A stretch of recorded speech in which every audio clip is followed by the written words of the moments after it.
Assalamualaikum teman-teman, ketemu lagi bersama aku, Naswi Ragil. Nah, gimana kabarnya teman-teman hari ini? Aku harap kalian semua sehat-sehat ya.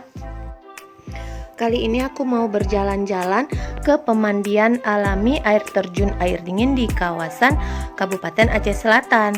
Nah, ikuti terus ya perjalanan aku.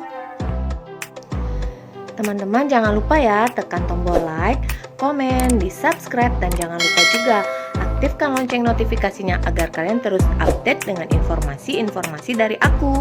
Terima kasih.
Objek wisata air terjun Idingen ini merupakan salah satu destinasi wisata yang wajib kamu kunjungi kalau kamu ke Kabupaten Aceh Selatan, teman-teman.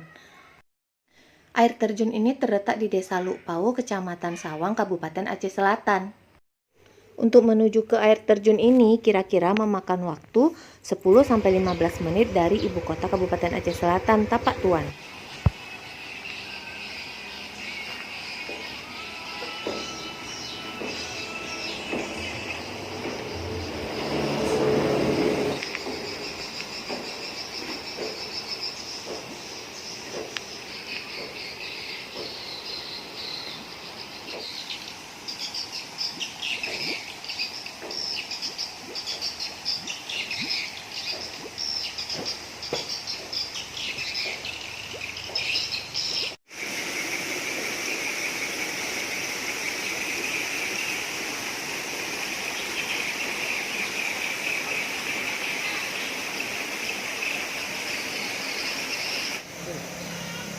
Oh, di kamera harusnya.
Terima kasih teman-teman, sampai jumpa di video berikutnya. Jangan lupa like dan subscribe video aku. Terima kasih.